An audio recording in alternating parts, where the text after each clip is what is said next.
നിങ്ങൾ രണ്ട് കണ്ണുടച്ചിരുന്നിട്ട് ഞാനീ പറയണതൊന്ന് ഇമാജിൻ ചെയ്ത് നോക്കുമോ?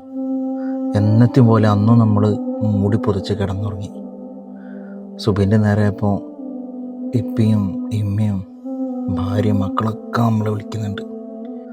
നമുക്ക് എണീക്കണമെന്നൊക്കെ തോന്നുന്നുണ്ട്, പക്ഷേ എണീക്കാൻ പറ്റണില്ല.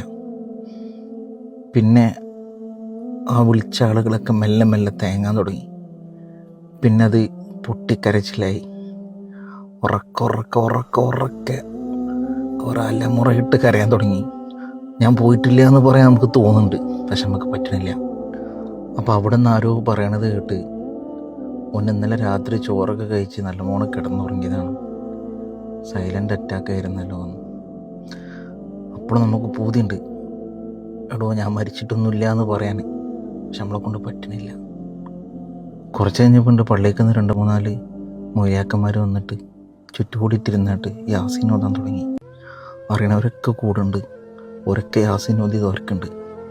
അപ്പോൾ 2-3 ആൾ അപ്പുറത്തിരുന്നിട്ട് ചോദിക്കുകയാണ്, മയ്യിത്ത് നിസ്കാരത്തിൻ്റെ സമയം കുറിക്കരുതെന്ന്. ഇതുവരെ നമ്മളെ പേരെടുത്ത് അഭിസംബോധന ചെയ്ത ആൾക്കാരെ പിന്നെ മയ്യത്ത് എന്ന് പറഞ്ഞ് കേട്ടപ്പോൾ നമ്മുടെ ഉള്ളിങ്ങനെ പെടയാണ്. പക്ഷെ നമുക്ക് റൂഹില്ലല്ലോ, നമ്മളെ ജസദല്ലേ ഉള്ളൂ. അങ്ങനെ മയ്യത്തൊക്കെ കുളിപ്പിച്ചിട്ട് ഇനി അവസാനമായിട്ട് ആർക്കെങ്കിലും കാണാണ്ടോ എന്നൊക്കെ ചോദിച്ചിട്ട് നമ്മൾ അവസാന വട്ടം മണേറയിലേക്ക് പറഞ്ഞേക്കാൻ വേണ്ടിയിട്ട് നമ്മൾ ഒരുക്കി. പള്ളിക്കല ഖത്തീബ് വന്നിട്ടുണ്ട്. മൂപ്പര് യാസീൻ ഓതി തോർന്ന് അങ്ങനെ ലാ ഇലാഹ ഇല്ലല്ലാഹ് എന്നുള്ള അകമ്പടിയിൽ നമ്മളങ്ങനെ കൊണ്ടുപോവാണ്.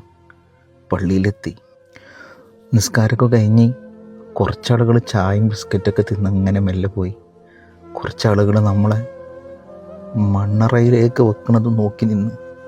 കുറച്ചാളുകൾ 3 പിടി മണ്ണ് വാരിയിട്ട് തസ്ബീത്തിൽ കൂടി ശേഷമുള്ള ദുആയിലൊക്കെ കൂടിയിട്ട് കണ്ണീരൊലിപ്പിച്ച് ഇങ്ങനെ നിൽക്കുന്നുണ്ട്. ഏറ്റവും അവസാനം ഒരു മൈലാഞ്ചി കൊമ്പ് പൊട്ടിച്ച് ഖബറിനരികത്ത് കുത്തിയിട്ടിട്ട് കുറച്ച് വെള്ളം ഒഴിച്ചു കൊടുത്തിട്ട് എല്ലാവരും പോയി. അങ്ങനെ ഖബറിൽ ഇങ്ങനെ കിടക്കുന്ന നേരത്ത് നമ്മളെ ഏറ്റവും അടുത്തൊരു സുഹൃത്ത്, നമ്മൾ ഹൃദയം കൈമാറിയ ഒരാൾ ഖബറിൻ്റെ അരികത്ത് ഇങ്ങനെ വന്നിട്ട്, ഇവനെൻ്റെ ചങ്ങായിയാണ് റബ്ബേ, പുറത്ത് കൊടുക്കണ റബ്ബേ, ഓനിൻ്റെ കൂടെയുള്ള കാലത്ത് എല്ലാ സന്തോഷങ്ങളും ദുഃഖങ്ങളും ഞങ്ങൾ പങ്കുവെച്ചവരാണ് റബ്ബേ എന്ന് പറയുന്ന രൂപത്തിലുള്ളൊരു സൗഹൃദം നമ്മൾ ഉണ്ടാക്കിയെടുക്കണം. പടച്ചോൻ തൗഫീഖ് നൽകട്ടെ.